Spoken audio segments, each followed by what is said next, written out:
বিয়া ছাড়া সন্তান জন্ম হয়েছে, এটার ব্যাপারে কোনো আলোচনা নাই। উম্মেদার বিয়ার খাবির নাই, এটাকে নিয়ে জেলখানা ভিতরে।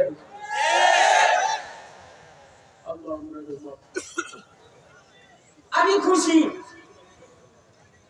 আমি সাপলা চত্বরের নাই, আমি খুশি।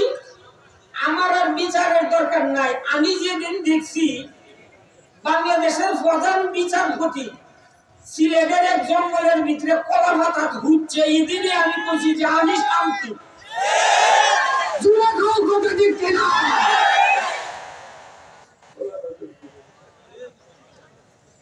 বেজার হয়েছে, বেজার তো এটা ওই মন্দিরে কলা পাতার দলে। গভীর মনোযোগ আর লক্ষ্য করে শুনুন হে বন্ধুগণ। আমার পরে আপনাদের কাঙ্ক্ষিত মেহমান হাবিবুর রহমান কুয়াকাটার হুজুর আসবে। আমি আপনাদের পরিচিত এলিয়া 3 বছর। কয় বছর? কয় বছর?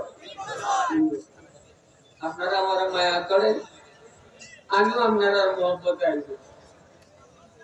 এক বক্তা বারবার এক মাহফিল বাইরে যাবে,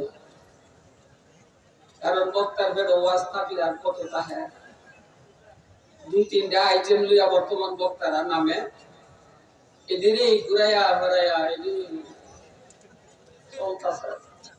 সুর বালা, আওয়াজ বালা চলছে। আওয়াজ দিয়ে কোন কথা ঠিক কিনা?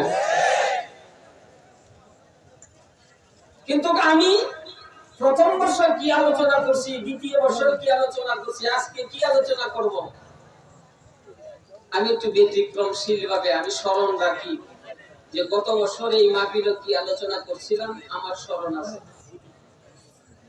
তাই আমি আলোচনাটা বদলাইয়া নতুন আলোচনা করার জন্য আপনাদের সামনে কোরআনুল কারীম থেকে একটা আয়াতে কারিমা তেলাওয়াত করেছি, একটা হাদিসের একটি টুকরা আপনাদের সামনে পাঠ করেছি। আপনাদের দোয়া পেলে আমার মালিক আমাকে শক্তি দান করলে আলোচনা করার ইচ্ছা পোষণ করি। আমরা সবাই বলি ইনশাআল্লাহ। আলোচনা শুরুর আগে যারা দাঁড়ায় রয়েছেন তাদের পায়ের নিচে আমি হাত রেখে অনুরোধ করব, আপনি যদি কোরআনকে ইজ্জত দিতে চান, আপনি যদি এই মাহফিলকে ইজ্জত দিতে চান, আলেম ওলামাদেরকে ইজ্জত দিতে চান, তাহলে আপনার পায়ের নিচে আমার হাত হয়তো বসে যাবে না, নাহলে বাড়ি চলে গেলে ভালোই হয়।